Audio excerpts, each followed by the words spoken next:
திராவிடர் கழகத்தின் திருப்பத்தூர் மாவட்ட செயலாளர் தோழர் கலைவேந்தன் அவர்களை உரையாற்ற அழைக்கிறேன். மன்னிக்கணும், கலைவாணன் அவர்களை, தோழர் கலைவாணன் அவர்களை.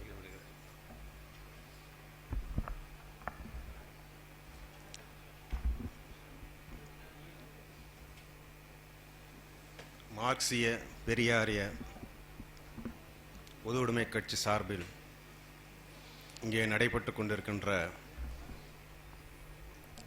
ஆணைமுத்தையா ஆசிரியராக இருந்து இப்பொழுது வாலாஜா வளவன் அவர்கள் ஆசிரியராக தொடரும் சிந்தனையாளன் பொங்கல் மலர் வெளியீட்டு விழாக்கு தலைமையேற்றுள்ள மதனகவி, வரவேற்புரையாற்றிய பகுத்துரைவாளன், நூல் வெளியிட்ட தோழர் ஓவியா, முதல் படி பெற்ற எஸ் ராஜேந்திரன் உள்ளிட்ட அனைத்து தோழர்களுக்கும் சூரியனை மையமாக கொண்டு இயங்கும் இந்த பிரபஞ்சம் இயங்குவது போல் பெரியார் என்ற பகுத்தறி பகவானை, அந்த ஈர்ப்பு சக்தியை, அந்த சிந்தனையை உள்வாங்கி இயங்கிக் கொண்டிருக்கின்ற பல்வேறு அமைப்புகளை சேர்ந்த தோழர்கள் இங்கே வருகை தந்துள்ளார்கள். அவர்கள் அனைவருக்கும் சார்ந்திருக்கிற திருப்பத்தூர் மாவட்ட திராவிட கழக சார்பில் வாழ்த்துக்களை சொல்லி, சிந்தனையாளன் பொங்கல் மலர் வெளியீட்டு விழா ஆணைமுத்தையா அவர்கள் திராவிட கழகம் தந்தை பெரியாரோடு இணைந்து தொடர்ந்து தந்தை பெரியாரின் சிந்தனைகளை செயல்படும் கொடுக்கும் விதமாக அவருடன் பயணித்து அவர் வழிகாட்டுதலின் பேரில் பல்வேறு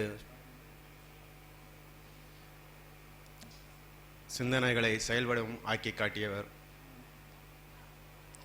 அவர் தந்தை பெரியாரினுடைய பேச்சுக்கள் அனைத்தையும் தொகுத்து நூல்களாக வெளியிட்டு பாதுகாத்து வருகிறார்.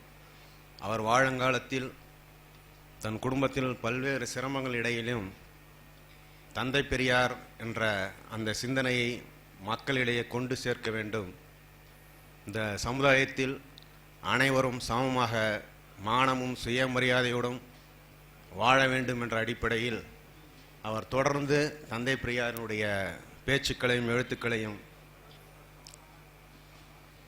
பதிவு செய்து வந்து கொண்டிருக்கிறார். அதன் தொடர்ச்சியாக இப்பொழுது சிந்தனையாளன் பத்திரிகை வெளியிடு வருகிறது. ஒரு பத்திரிகை நடத்துவது என்பது எவ்வளவு சிரமம் என்று எங்களுக்கும் தெரியும். ஏன்னா திராவிட கழகமும் தொடர்ந்து விடுதலை, உண்மை என்ற நாளிதழ்களை தொடர்ந்து நடத்தி கொண்டு இருக்கிறோம். பெரியார் அவர்கள் ஒரு காலத்தில் அந்த பத்திரிகையை நடத்த முடியாது என்ற சூழல் வரும்பொழுது ஆசிரியர்களிடம் கொடுத்த பிறகுதான் தொடர்ந்து ஆசிரியர் அவர்கள் விடுதலை என்ற நாளிதழுக்கு ஆசிரியராக பொறுப்பேற்று பல்வேறு சிரமங்களிடையில் நடத்தி கொண்டு இருக்கிறார். அதே அடிப்படையில் ஆணைமுத்தையா மறைந்த பிறகும் இந்த சிந்தனையாளன் புத்தகத்தை இவர்கள் வழியெடுத்து செல்வது மிகவும் சிறப்பு வாய்ந்தது. சிந்தனையாளன் புத்தகம் வெளியே வழிநடத்தி செல்வது என்பது அவங்களுடைய வளர்ச்சிக்காகவோ இல்லை தனிப்பட்டவருடைய வளர்ச்சிக்காக அல்ல. பெரியாருடைய கருத்துக்கள் இந்த சமுதாயத்தில் போய் சேர வேண்டும். அப்படி சேரும் பட்சத்தில் இந்த சமூகம் அமைதியாகவும் சுமூகமாகவும் நடைபெறும், அதில் நாம் அமைதியாக வாழ முடியும் என்ற எண்ணத்தில் தான் இவர்கள் தொடர்ந்து இந்த கருத்துக்களை முன்னெடுத்து செல்கிறார்கள். இதில் தலைமையேற்றுள்ள மதனகவியும் பகுத்தறிவாளனும் இந்த விழா மலர் கொண்டு வருவதற்கு எவ்வளவு சிரமப்பட்டார்கள் என்று எனக்கு நன்றாக தெரியும். அவர்கள் இரண்டு பேரும் தோழர்களோடும் ஒவ்வொருவருடைய அணுகும் போதும் ஏதோ கெஞ்சுவது போல் வந்தால் கெஞ்சுவாங்க. எங்கிட்டலாம் வந்து, ஐயா ஒரு புத்தகம் வாங்கியா, இது எவ்வளோ ஒரு சிரமமான காரியன்றது எங்களுக்கு தெரியும். பெரியாரால் பயனடைந்தவர்கள் நாம் பல்லாயிரம் பேர் இருக்கிறோம். ஆனால் ஒரு புத்தகம் வாங்குவதற்குள் ரொம்ப யோசிக்க வேண்டிய சூழ்நிலையில் தான் இந்த சமூகம் இருக்கிறது என்பதை நான் மிகவும் வருத்தத்துடன் தெரிவித்துக் கொள்கிறேன். இங்கே வந்திருக்கிறவர்கள் எத்தனை பேர் சிந்தனையானுடைய மாதனுடைய உறுப்பினர்கள் என்று தெரியாது.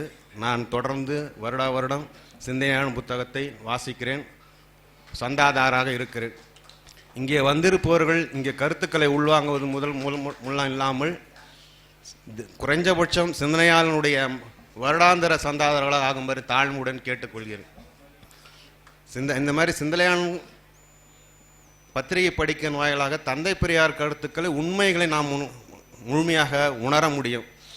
வாட்ஸ்அப் செய்திகளையும் இந்த மாதிரி பார்த்து கொண்டு பொய்கள் நிறையாக பரவி இருக்கிறது. இதெல்லாம் பதிவுகள். இந்த பதிவுகள் உண்மைகளை நாம் படிக்கும்போது தான் எந்த பிரச்சனை வந்தாலும் தந்தை பெரியார் என்ற ஈரோட்டு கண்ணாடி கொண்டு நாம் பார்க்கும்போது நம் பிரச்சனைகளிலிருந்து நம்மளை தற்காத்து கொள்ள முடியும். சமூகத்தில் நடந்த மிகப்பெரிய உதாரணம் திருப்பரங்குன்றத்தில் நடந்த ஒரு நிகழ்வு. இந்த நிகழ்வு இதே வடநாட்டில் நடந்தால் என்ன ஆகும் பாருங்கள். அப்படியே தொடர்ச்சியாக போய் பாபு மசீத் நிலைமையில போய் நின்று இருக்கும். அதை தடுத்து நிறுத்தது பெரியார் என்ற பகுத்தறிவு கண்ணாடி தமிழ்நாடு.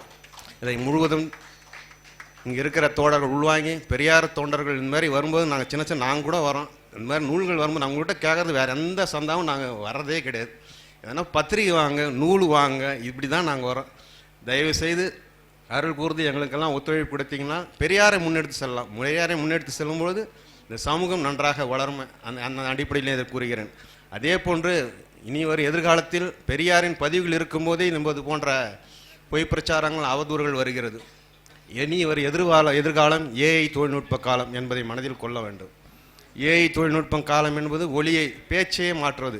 நீங்கள் என்ன திரைப்படத்துலங்களாம் வந்துடுச்சு, செத்து போனவங்களுடைய வாய்ஸை வச்சு ஒரு பாட்டே வெளியே விடுது. அதுபோன்று பெரியாருடைய பேச்சையும் பரவாயில்லை இப்படி பேசினார் என்று வெளிநாடாக்கள் வெளிவந்தால் அது உண்மைத்தன்மை அறியாமல் நாம் இருந்தால் எத்தகைய சூழ்நிலையில் நாம் சிக்கிக் கொண்டுவோம் என்பதை தயவு செய்து நீங்கள் எல்லாம் அனைவரும் நாம் உணர வேண்டும். அதனால் இது போன்ற தந்தை பெரியாரின் கருத்துக்களை பதிவு செய்வர்கள் முன்னெடுக்கின்ற சிறு சிறு குழுக்கள் தான் இந்த செயல்கள்லாம் செய்கிறோம். அவர்களுக்கெல்லாம் நீங்கள் ஊக்கம் உற்சாகம் தர வேண்டும். தொடர்ந்து நாம் பெரியாரை முன்னெடுத்து செல்வோம். கடைசி சுயமரியாதைக்காரன் உருவாகும் வரை, ஒடுக்கப்பட்டவன் மாறும் வரை தந்தை பெரியாரை தேவைப்படுவார். இது மாதிரி போராட்டங்கள் தொடர்ந்து கொண்டே இருக்கும். நாம் இதை தந்தை பெரியாரை தொடர்ந்து முன்னெடுத்து சென்று சொல்லி வாய்ப்பு அளித்தவனுக்கு நன்றி தெரிவித்து விடைபெறுகிறேன். வாழ்க தந்தை பெரியார்.